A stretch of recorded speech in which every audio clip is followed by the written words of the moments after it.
So, okay, hi, Marco. So you start with, your, at least from the introduction to your text, relational syntax. Relational syntax, yeah. You start with the notion that artistic languages are not interpretive forms, and they're not necessarily directly correspondent to the world, and also that photography is the antithesis of a possibility of experience. So I mean, those are sort of some of the claims that Yes. you're working into your your thought.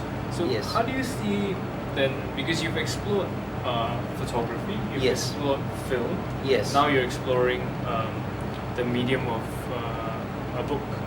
Yes. How do you see these three things come together in relation to, let's say, the world?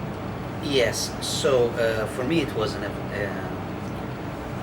some evolution. It was an evolution. Like I started getting interested in video and moving image, but as soon as I started producing some videos and starting to analyze this medium and trying to get some source of experience, I was feeling that video and film is an extremely powerful medium, because it's a medium that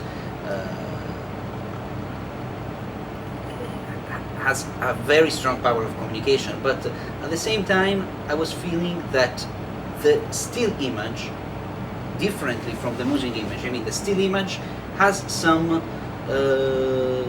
was more condensed. Was like making a picture was like to condense in one single lapse of time, in one single shot, the essence of a film or something like that. So that's why I've given up making videos, or I reduced making videos, and I focused on still image. And the still image, and the book is a consequence, because the still image needs also some vehicle, a way to some transmission to the world. So it's of course the photographic installation in a gallery or something like this is something very, very important to do. But the book can be, because when you work on a book, it's like working on the editing of a film somehow, of course, like. But somehow it's very similar, because you have to select, you have to cut, you have to create some sort of visual and conceptual map, and this map suits, from my point of view, it suits much better the form of the book than the form of the video or the film for the moment. So the text that accompanies the photos sort of deals with what I would describe as a holographic experience of the photograph. Yes. In some kind of way to show maybe the thinking of the image. Exactly. I am perfectly agree. I always think that photography and still image can enrich the text, and the text can enrich the image, and so it's true. It's a thinking of the image. And I think that is very dangerous if the artist forgets about the theoretical, philosophical, and critical apparatus or structure, which so that's why I also write some essay, because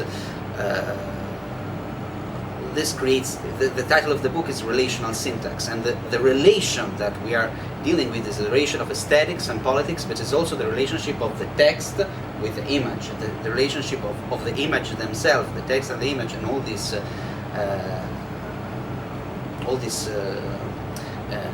universe somehow.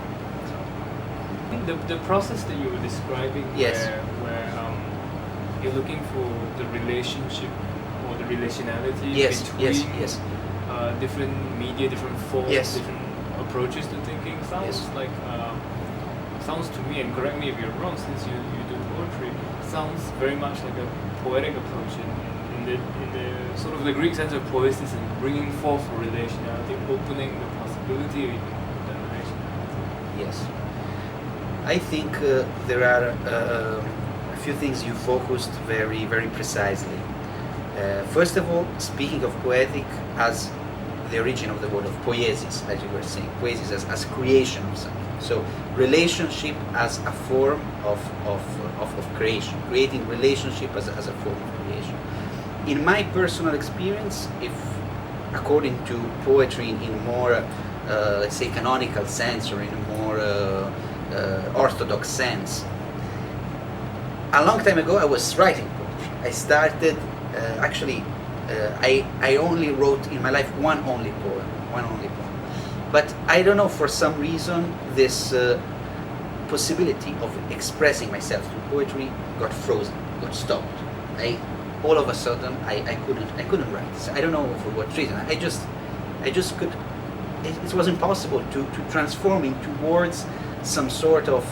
It was impossible to use the word exactly, because I was feeling that I needed to grasp some objects concretely, and photography and video first, and then photography gave me this possibility to grasp. At least it's not a possibility, but give me the illusion, maybe, I don't know, but gave me some faculty to grasp, to seize some object. I finally got the objects. I finally got, but I wish I was a real poet to write poetry. I wish I could continue to write. I wish I could use the word much better than what I do. So, but I think that what, in general, some ideas of the poem is that it presents realities, the possibilities of reality. Yes. And in the presentation of presenting the possibility of the reality is talking to or communicating to the other. Yes. And photographic images share the same sort of trajectory. The difference is the actual precision of the photograph and and what illusion can come about. Yes. So in your poetic sensibilities, I think are at work in your images and in your project. But there's an interesting relation. Speaking of relationality, which you mentioned about a gallery space. Yes, sure. Because I think you were talking about the people that are in the space observing the objects of the photos. Yes. And I think you made a relationship to the text in relation to the photos in the book. So the gallery, and the photos, the book and the photos, and the relationship then between the space that's opened up, that's created between the text and the image and the people, and the image itself. There's a question of poiesis there. Yes. That I think is, of course, we won't be able to define that today, but I think that there's something in your work that is trying to negotiate that as well, from what I understand. How do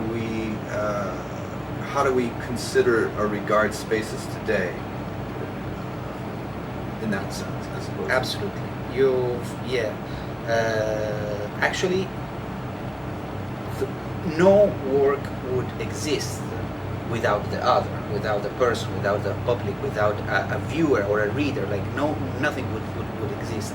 And especially my projects, I don't consider to have there is nothing which I have, accomplished. There's no accomplishment. It's just a process. I only see the process. I don't see accomplishments. I don't think finishing a book or editing a book or editing a film, it's an accomplishment. It's just a part of the process. And in this process, it's essential to have the gallery space. To install a video, to install a series of photos in a public space, which is in a gallery space, because the gallery gives the possibility to reconceptualize. How can I say? It creates like a concept of a concept. It drives the attention on the development of your research. But could you say that within the gallery is a closed book itself? Yes. And so within it, it's its own concept of relationality going on internally. Yes. Much analogous to the sense that the text that's accompanying the photos is also having its own, and even in the sense of translation, its own conversation and its own mutation.